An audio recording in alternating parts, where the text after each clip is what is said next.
This book review is on Revolution Before Breakfast. It's by Ruth and Leonard Greenup. They are talking about the revolutions that occurred in Argentina between 1941 and 1946. A little bit about the authors is they got married in Buenos Aires in 1941, and they lived and worked there for 4 years and considered that to be a pretty eventful 4 years to be in Argentina. While they lived there, they both served as reporters for the Buenos Aires Herald. And this was a newspaper, and they were allowed to get a lot of extra behind-the-scenes looks by being reporters, and that shows in the way they wrote the book. From 1941 to 1946, Argentina experienced a succession of 5 presidents. Those presidents were Robert M. Ortiz, Ramon S. Castillo, General Arturo Rawson, General Pedro Pablo Ramirez, and General Edelmiro J. Farrell.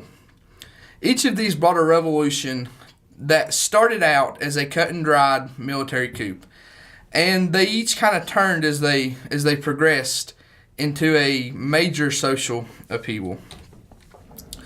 While the Greenups were in Argentina and Buenos Aires, they made a lot of comparisons from Buenos Aires and Oklahoma and Argentina into the United States. And one of the comparisons that they made between Oklahoma and Buenos Aires, they said, place the Argentine Republic at the corresponding latitudes in the northern hemisphere, and you find the province of Buenos Aires is Oklahoma in reverse.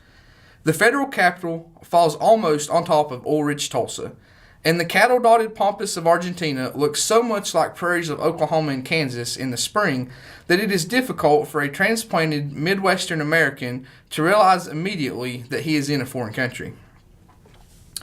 While in Argentina, they also compared Argentina to the United States. In many respects, Argentina bears a striking resemblance to the United States. Its extremes of climate range from the near tropical to the near Antarctic. Like the United States, it has a vast area of plains, a great mountain range, and beautiful lake districts. It has high, arid regions like Arizona and Nevada. Its cities are bright and modern like the Pacific Coast cities of the United States. The plumbing is as good and even more elegant in Buenos Aires than in New York. The Constitution of Argentina is patterned after that of the United States. This shows the relation between the United States and Argentina. And a lot of people during this time considered Argentina to be a lot in resemblance of the United States, especially due to their economic benefit from World War II and the stuff that they produced. One of the chapters that the Greenups wrote in the book was entitled The Condor and the Bull. And in this, they really compared the poor and the rich people in Argentina to a condor and a bull, and showing the struggle power being like a struggle between a bird and a beast. They tell that the condor is a wild and rapacious animal from the cold, hot air of the Andes, and the representation of this condor is of the poor people. And one of the big comparisons that they make is that the condor will overeat and eat more than it needs to survive, and then becomes fat and slow and is easily to take out and take down. And they make the comparison that the poor people of Argentina are very similar to this, that they'll try to get as much as they can, and then they become slow and ineffective in their ability to advance. And the bull. The bull pampered on the fertile east central plains. The Greenups kind of show that the bull represents the rich people of Argentina. They say the bull, highly bred, docile, and incredibly fat, is the trademark of wealth and easy living of Argentina's land and aristocracy.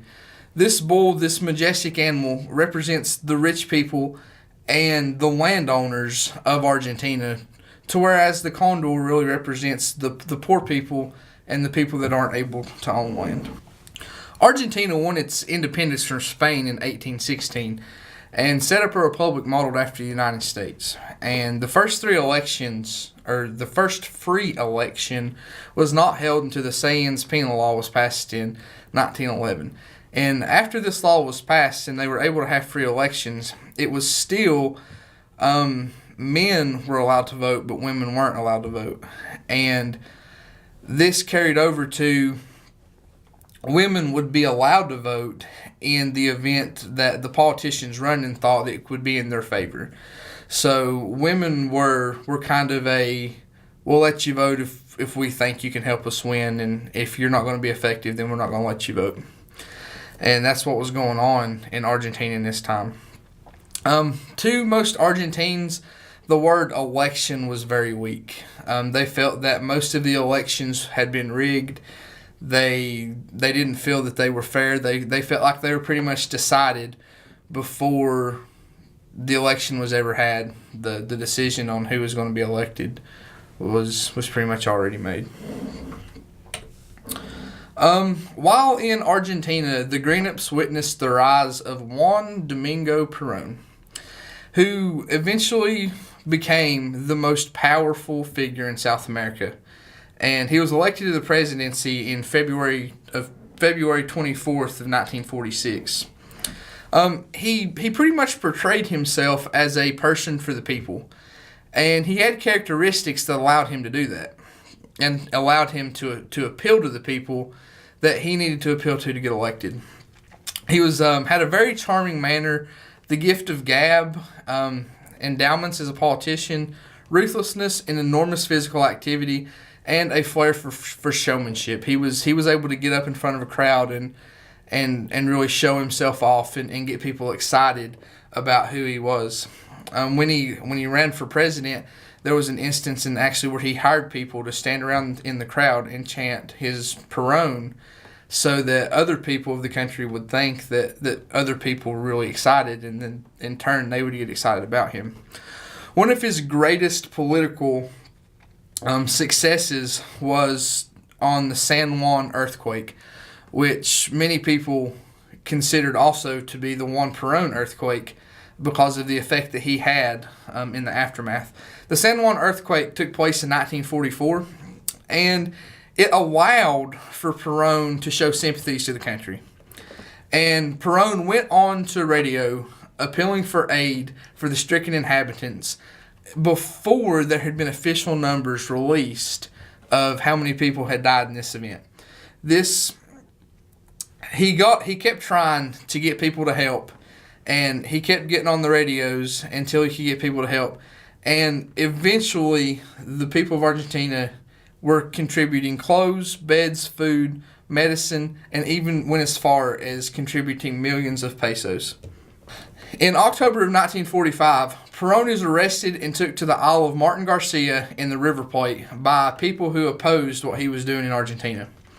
And the Greenups consider this event to be one of his greatest political successes because of the move that he made to improve himself of this. While in Martin Garcia, he fakes getting sick so that they will take him to a hospital in Buenos Aires. And while he's in that hospital, he's able to rally his supporters and really get people going about him, and he's able to get out of jail through that.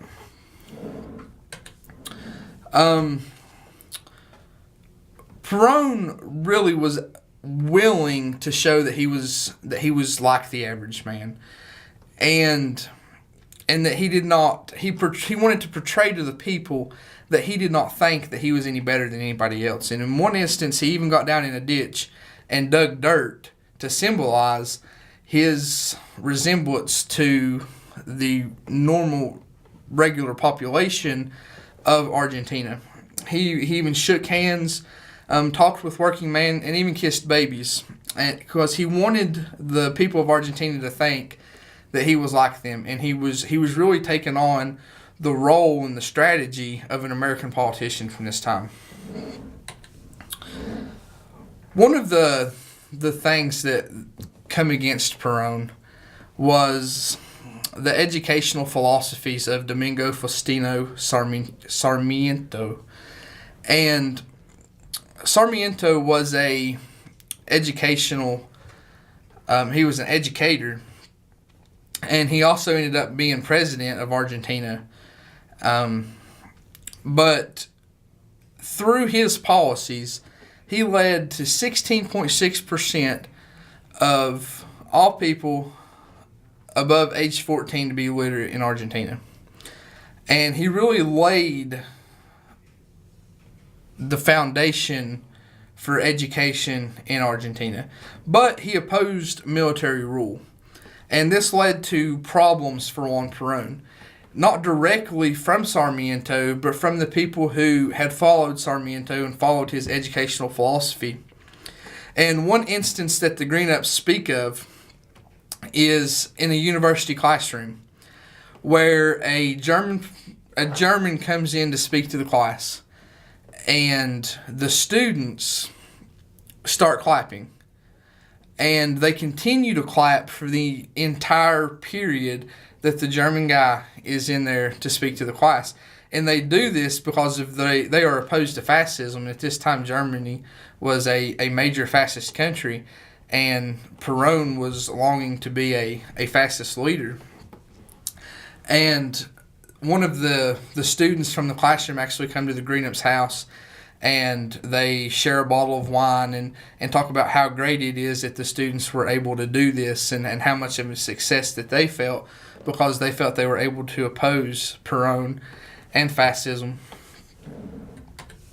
Another one of the chapters that the book talks about is I Like the United States But. And this speaks of being able to tell how relations were going between Argentina and the United States. And one of the neat things to be able to read was being able to tell how relations were going by how many horses were in Argentina in certain places. And those certain places were the American Embassy and at the corner of Cali, Florida and Diagonal Notre. And they go on to say that 10 or more horses at the corner signified that there was a trouble of some sort. And if there was a dozen or more horses at the embassy, it meant that there was trouble between the United States and Argentina. One of the main reasons that the United States didn't want to import beef from Argentina was because they were afraid of hoof and mouth disease. And hoof and mouth disease was not a big deal in Argentina because of the climate, but the climate in the United States allowed for hoof and mouth disease to really spread, to whereas in Argentina it didn't spread and it didn't really affect the cattle population. But one case of hoof and mouth disease could have inadvertently affected the United States population of cattle and crashed the market. The Argentines didn't really understand this because it wasn't a big deal in their country. And the Green Ups kind of caught a little grief from their friends and stuff in Argentina because of this, because they felt that the Americans felt that they were too good to eat beef from Argentina. The amount of time spent and the occupation that the Green Ups had really allowed them to give an accurate account in the book that they wrote. Their behind the scenes ability from being reporters from the Buenos Aires Herald really give them a foot to stand on and maybe a little bit more emphasis and being able to tell what had happened by being able to get that behind the scenes information. They were really able to give a good first-hand account of what it was like to be in Argentina from 1941 to 1946, because they were not low income, but they were lower than what the suggested income was. When they spoke to the American ambassador before going to Argentina, the recommended income for them was $250 a month. When they actually got to Argentina, their income was $125 a month. So they were able to experience some of the hardships the Argentines were going through at the time by not really having adequate funds, but they were able to make do in being able to get by, and it's helped them to relate and give a better account of what Argentina was going through these revolutions. Overall, the Green Ups did a very good job. in their book of portraying the information and how things went in Argentina in the years during the revolution from 1941 to 1946.